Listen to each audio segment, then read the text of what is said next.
the state law. I'm gonna call and have you towed. Ma'am, It's not my where? property. He's leaving. He doesn't live here. You can't leave until I move, and I'm not ready to move. I wasn't here but for 30 Call whoever you're seconds. I calling. walked in to Call pick him. up my daughter. Call who you're calling. You're not supposed to stand or park in somebody's driveway. You were Ma'am, trespassing. it's in front of a building. I did not know. You My don't car need was to fucking running. drive. My car was Is your running the name- entire is your name up time. there? No, but I leased that. Okay, that's fine. We didn't know What that. apartment do you live in? 'Cause I'm Don't worry about it. I did not calling know. Mama tomorrow. I did not know. I didn't park in a handicap. You don't know My how to car park was in running the whole somebody's time. driveway? I was here for less than 2 minutes. So I can go to your I house and park walked in your in. driveway? Ma'am, I already Don't apologized. I already apologized. And when you're saying don't ma'am you, I'm trying to be respectful. I'm not doing anything else. I'm trying to back out. I picked up my daughter. I was here for 2 minutes. Okay, I've been parked for 5, so you haven't. Ma'am, you have not been parked for 5. You have He not. just got here to pick up his daughter. How long have from we my been here? house. A couple minutes, right? A couple minutes is 2, which is what I said I was You parked were here for. already That's here. not 5. Can Ma'am, you I'm leave? trying to leave. Well, So I'm you trying want to get home. So get home then. Well, You're I here. can't because You're you're ma- in my way. You're in my way. I want to back up. You being This a is my Karen. property. It's You're this whole criminally complex is not your trespassing. property.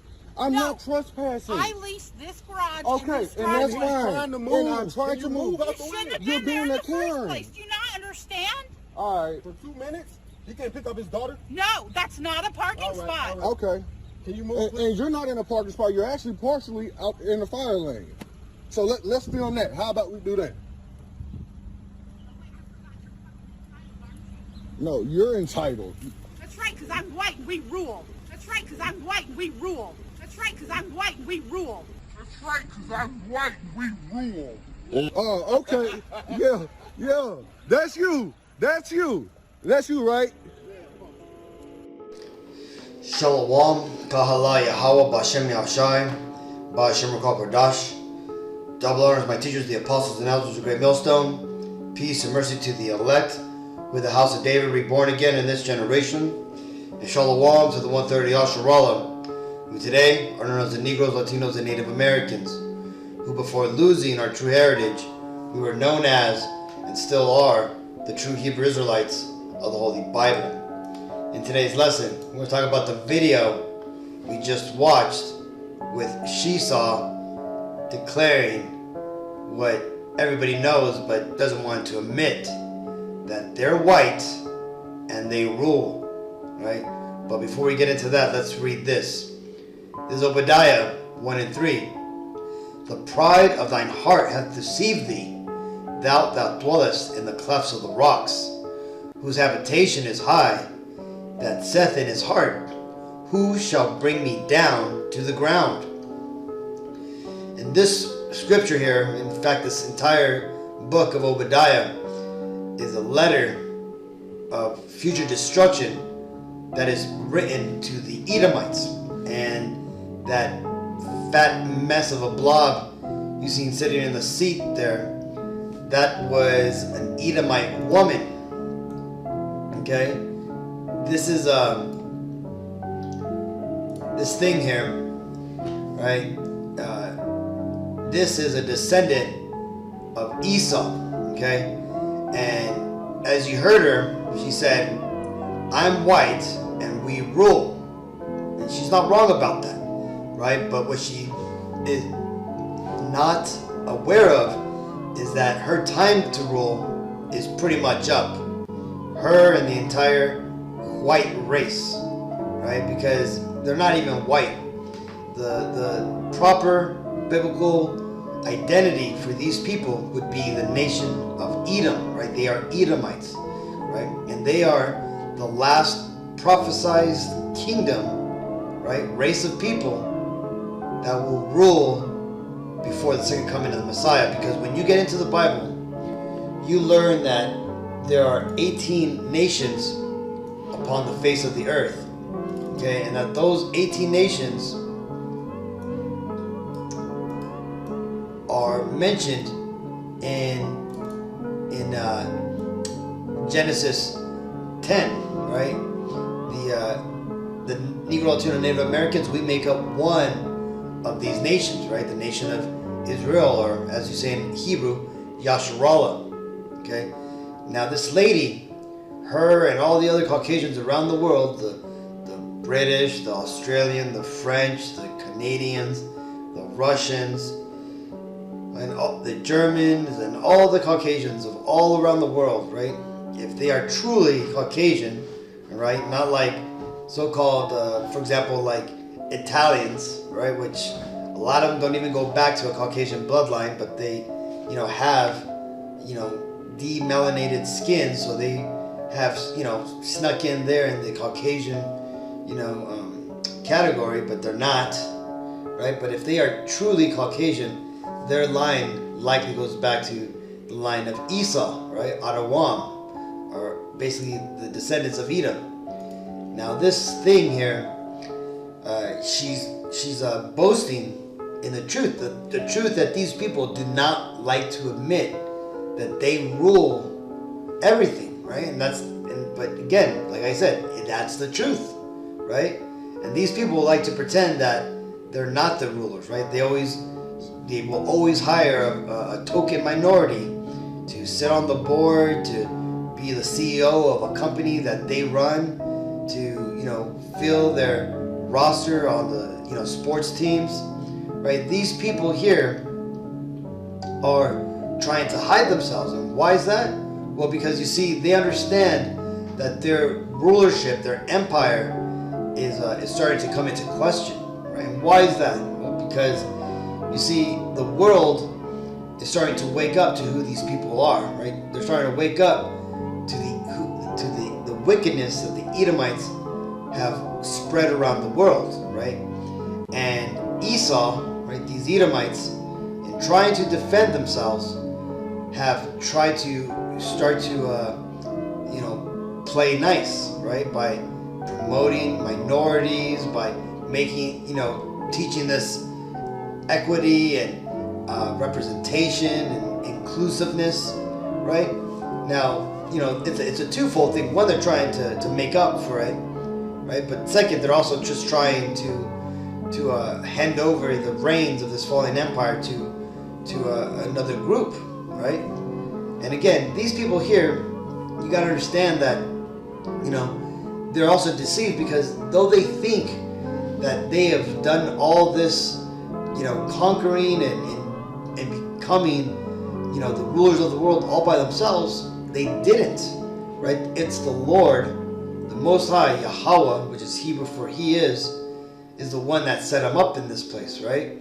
Let's read this. This is Daniel's 4:17. This matter is by the decree of the watchers, and the demand by the word of the holy ones, to the intent that the living may know that the Most High ruleth in the kingdom of men. He giveth it to whomever so He will, and setteth up over it the basis of men. And that right there is ultimately who Esau is. These Edomites, they are the basis of men, okay? The only thing that they prevail at amongst all the other nations of the world is in wickedness and in perverseness.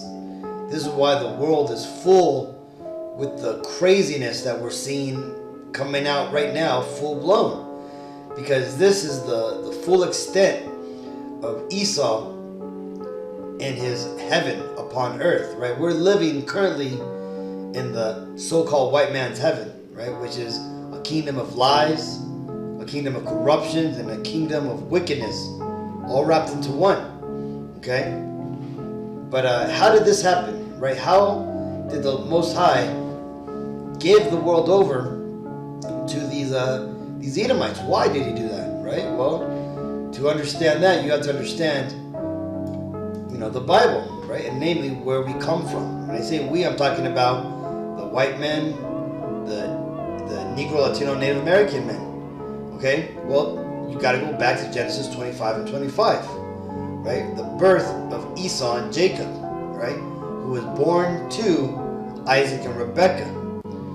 Well, Esau, man here on your left, right, the left hand, he came out first, and hence he received the birthright inheritance because of that, okay? And that also meant that he also should have received the the blessing from his father because he was the firstborn, right? But as we know, because the way that the Lord had arranged things and that it was the Lord's will, both the birthright blessing and the blessing of the father, right, went to his younger brother, Jacob, who is the forefather of the Negro, Latino, Native Americans, the Israelites, right?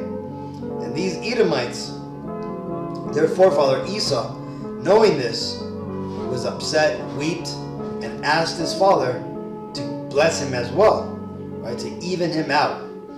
And his father Isaac, our forefather as well, did give him a blessing that he would rule the world, or that he would basically rule through his sword, and that he would live on the fatness of the earth and of the dew of heaven, right? And ultimately meaning that he would be a ruler upon the face of the earth, right?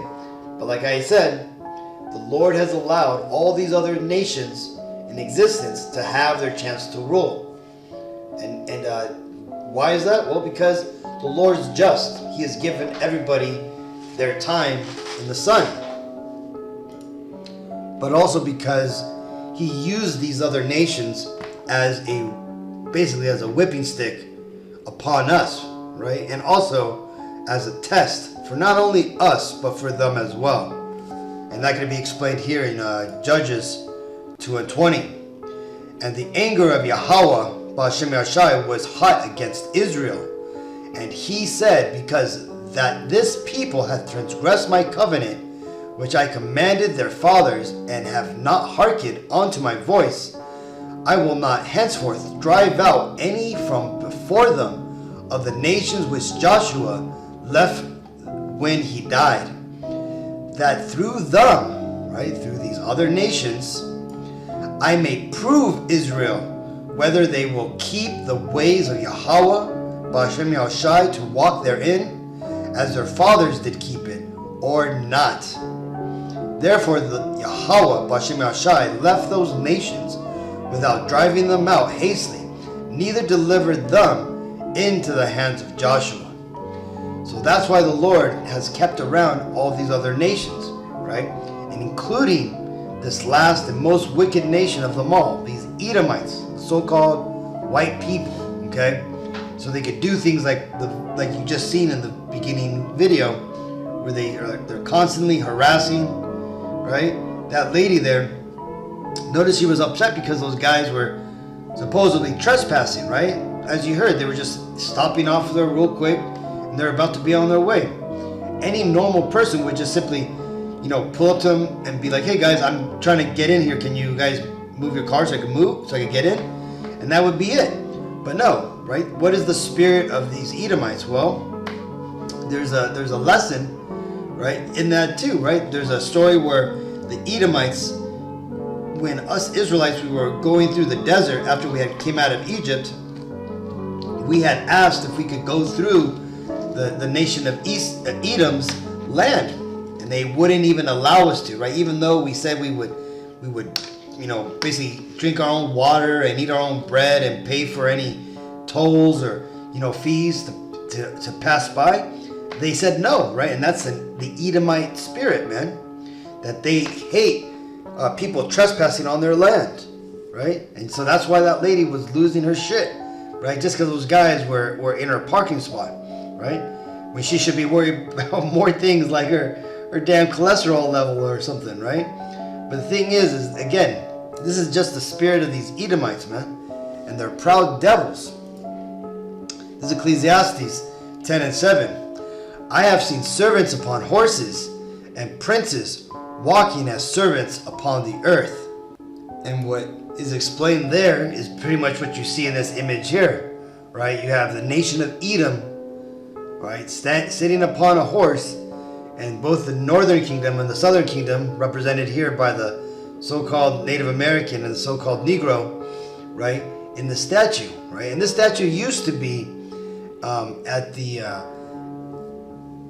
the American Museum of Natural History in Manhattan, right? It was installed there in 1939, but I think it was removed back in 2021, right? But it basically showed an image of Teddy Roosevelt on a horse with an Indian, standing there with his gun facing down, signifying that these Indians would not fight with these Edomites, and the Negro with the gun facing up, meaning that the Negroes did fight with these Edomites, right? But both of them being on foot, while this Edomite is on the horse, represents the Edomites in power, right? As while these two men here standing, who are in fact Israelites, walking upon the ground as servants, right? Because again, that's what was seen here by I believe this was Solomon who had wrote this, right? But basically, he had seen this image, right? That these Edomites one day would get over upon us, right? These Israelites. But again, the way that works is when let me bring out the Bible timeline, because you see, this goes back. We'll jump through history a bit, right? When we go through Torah's written, right? Joshua conquers the land of Israel, right? And then you go through the Judges, the Bronze Age collapse, which kind of took the whole area of Levant into turmoil. Samson. But the point being is that you had then King Saul had come into the picture, then eventually King David. And this is where you started to get the 40 years of peace, right? Eventually King Solomon ruled, right? The first temple was created, but then you started to see the division, right? The northern and southern kingdom were divided, and eventually what would that lead to would be the expulsion of the northern kingdom, the so-called Latinos and the Native Americans that were expelled from Jerusalem, or northern Jerusalem, in 722 BC, right? And then after that, they would eventually come to the Americas, and then later on, you had the expulsion of the southern kingdom, right? That happened in 597 BC, right? And it took and that happened over 9 years for the full expulsion, but it ultimately took the so-called Negroes, right, into Babylon, but they only stayed there for, I believe, 7 generations. But then during the time of the Persian conquering of Babylon, they were allowed to come back, okay? And that's where you get the story of Second Ezra's, right, where Ezra's, along with the de facto king Zerubbabel, who was King David in the reincarnation, basically, leading the Israelites back to Israel. Well, eventually the Israelites stayed in power, right? They even tried rebuilding back the walls of Israel, right, during the time of Nehemiah. But this is the time when the Edomites started to come up. They had taken over the original Greeks, which were the people of the South Seas we know today, like the Fijians, Samoans, Hawaiians, Tongans, those people, right? You got Alexander the Great come on to the scene. And then in 333 BC, he eventually conquered Jerusalem, right? But he let them be. Then eventually, after he died and his 4 generals came in, that's where you started to see the major oppression of Israel. Well, eventually, time goes on, the Roman Empire starts to get a bigger foothold, right? And then you hear about in Maccabees, where basically the Greeks came in and started to oppress our people, right? And then eventually, it goes on and on. You hear about the story about Julius Caesar, Cleopatra. Then eventually, these Edomites, not only have they oppressed us Israelites, but then they started to infiltrate our leadership with Herod the Great and his family, who eventually, when you get into these Edomites and you read the Maccabees, books, you find out that the Maccabees, who were again the de facto rulers of Israel, since we didn't have kings at the time, they eventually were killed off, and Herod, who was really an Edomite, who had a Judite mother, his mother was one of the Maccabean daughters, right? Well, he eventually gained rulership, right? And this is where you get the story of the gospel, right? Where Yahweh Shai is born, John the Baptist, and him start to preach, right? And you get the Last Supper, Yahushua is crucified. Well, eventually, the big thing that happens is Jerusalem is eventually destroyed in 70 AD. And after that, when you can read about the historic accounts of this in the book of the historic records of Josephus. If you want to read those, just go to my channel, look at the playlist, and you'll find the audiobooks of the antiquities of the Jews and also the war of the Jews, right? Where Josephus, it's an audiobook that reads the records of the destruction. It's a horrible, telling of things that these Edomites did to the southern kingdom Israelites that stayed there. Well, eventually, about 1 million Israelites, so-called Negroes, managed to escape those atrocities and fled into Africa. Okay, and the ones that didn't flee into Africa, a lot of them, fled into northern Europe and Asia, but a lot of them were made slaves. Well, eventually those slaves went on, and they eventually were raised up in the Roman Empire, and then eventually some of them actually came up, like this man here, Septimius Severus. And after Septimius Severus ruled, then you had a long succession of lines of so-called Negro Roman emperors, right? One of the more popular ones was Constantine the Great, who brought in Christianity, or back then, it was called, basically it was more like Catholicism, okay? And that's they also established the Vatican. They eventually would go on to establish the Eastern Roman Empire, which was known as the Byzantine Empire. And then that was it, right? And then during that time, the Edomites were kicked up into the Caucasus Mountains, where they fled for 1,000 years, okay? And then eventually, you had the Israelites who had fled into Africa, right? About 700 AD, they had started to be basically preyed upon by the Arabs, right? Ishmael, right? And those Ishmaelites started the sub-Saharan slave trade, right? And took those Israelites, the Southern Kingdom, so-called Negroes that had fled into Africa, they had started to convert them to Islam. And this is where you get the Moors, right? The Israelites who had taken on Islam, right? Well, it continues from there, right? You had Amalek take on the heritage of the Southern Kingdom, started calling themselves the Jewish people. And then Jake eventually, still in Rome, created the Holy Roman Empire, which would be basically the Western Roman Empire. The Holy Roman Empire would eventually turn into the Spanish Empire as it would migrate west. Well, eventually what happened is you had the Crusades and stuff, and then you had the Black Death of Europe, which basically decimated Europe and the ruling elites, right? 1/3 of the elites and nobility of Europe, who were basically, Jake, died off, right? And what did this do? Well, it left the door wide open for the established Edomite Empire, right? The people from Switzerland. Again, Switzerland was created in 1291. These were basically Edomites that set it up. There were some Jakes amongst them, but for the most part, they were Knights Templars that had fled to this land here and basically had created a new country called Switzerland, right?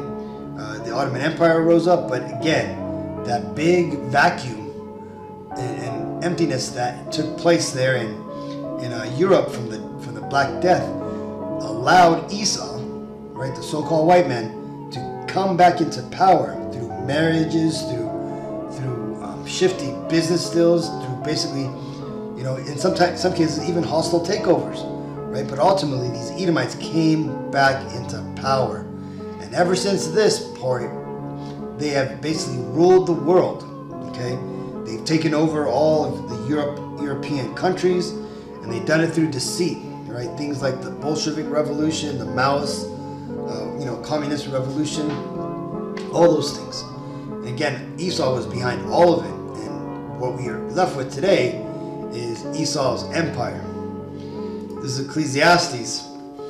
Ecclesiasticus, also known as Sirach 10 and 8. Because of unrighteous dealings, injuries, and riches got by deceit, the kingdom is translated from one people to another. So that whole little, rundown through history and the Bible timeline explained, how these devils were able to, how they lost power during the Roman, the ancient pagan Roman Empire, but then they eventually gained it back, right, through the upcoming of the Renaissance, where they were able to take over again by marrying, by the power of their money, their banking interests that they still hold till this day. This is Isaiah 47:1. Come down and sit in the dust, O virgin daughter of Babylon. Sit on the ground, there is no throne, O daughter of the Chaldeans. For thou shalt no more be called tender and delicate. So you see, America, which is that virgin daughter of Babylon, is soon to be destroyed, okay? And in its downfall is also the downfall of the so-called white race, because though these Edomites live all over the world, America, and through its military and political power, is the linchpin that holds these Edomites, power in place. This is why France is able to dominate over Africa. This is why all these other countries are able, Edomite countries, I should say, are able to rule the world in impunity, right? Because America is ultimately there, right? You could see a good example of this is when Russia started to attack Ukraine. You had the Western Edomite empires around the world start to declare how this was a travesty, how all these were human violations and war crimes, and this was being done against white children and white people, right? This wasn't just a war in Africa, a war in the Middle East where there were just some Arabs. These were white people, right? But you see, ultimately what's happening, man, is that the Lord has taken the throne away from these Edomites and he's starting to bring them down. This is Isaiah 33:1. Woe to thee that spoilest, and thou wast not spoiled, and dealest treacherously, and they dealt not treacherously with thee. When thou shalt cease to spoil, thou shalt be spoiled, and when thou shalt make an end to deal treacherously, they shall deal treacherously with thee. And that's what's happening right now. You see, these Edomites, right, through their equality and all these social justice movements which they're trying to push, there's a lot of Edomites out there who literally and wholeheartedly are trying to make up for their forefathers past wickedness. And but a lot of that also too is simply a trap to keep our people down, right? But again, on a vast majority, a lot of these Edomites, when you talk to them, they'll basically throw their own granddaddy under the bus, so to basically appease the so-called minority. But the thing is that all this pleading, all this trying to do right, it's not going to work, because what's happening now is that these Edomites have now grown weak and ultimately have seen the wrongs of their ways and are going to now try to deal righteously with people now that they've won the game. They're the rulers of everything, though they now don't like to admit it. Well, they're eventually now, this thing is going to turn upon them. They're going to be spoiled. They're going to be dealt treacherously with, and they're ultimately going to be destroyed, just like they destroyed the other nations. Right now is their time to feel what they have done to the other nations. This is Amos 9:11. And that day will I rise up the tabernacle of David that is fallen, and close up the breaches thereof. Right? The Lord is going to basically bring back the so-called Negro and the so-called Latino and the so-called Native Americans to come back and join up again as one people. Right? That people being the Israelites, and you're seeing that happening right now. And I will raise up his ruins, and I will build it as in the days of old, right? So this right here is talking about not only is going to build up the nation of Israel, but the elect of the nation of Israel. That would be the people who used to dwell in the house of David, right? Right? All that group when King David was in rulership before the split took place. Okay? The mighty men, the men of renown, all them are going to be coming back, and that's what you're going to see with the elect and the 1/3 of Israel. Verse 12, that they may possess the remnant of Edom and all the heathen which are called by my name, saith Yahweh Bashem Ashai, that doeth this. There you go. So, parking Karens like that and all these other Edomites who like to, boast proudful statements like that, right? Think that they still got a leg to stand on, right? They're all going to go into possession. They're all going to go into captivity under men that, like that guy in the video, right? He's going to own, it'll be a righteous judgment if that man ends up owning that Edomite woman, right? That Shedemite. But again, the point being is that these Edomites, their kingdom's over, right? And this is the last moments of them being able to do this type of shit, right? But again, I just wanted to show this video out. I wanted to show the pridefulness of these Edomites and just, show how their kingdom is falling and how eventually they're going to be the ones who are going to have to be answering to us, right? About when they're, in places they shouldn't be and, having their wagons or their cars in places that they shouldn't be at, right? But either way, Akim, hopefully this lesson was edifying. Until next time, I want to give all honor and glory and praises to Yahweh, Bashem Yahushai, Bashem Ruach Kodash. Double honors my teachers, the apostles and elders of Great Millstone. Peace and mercy to the elect. Shalom.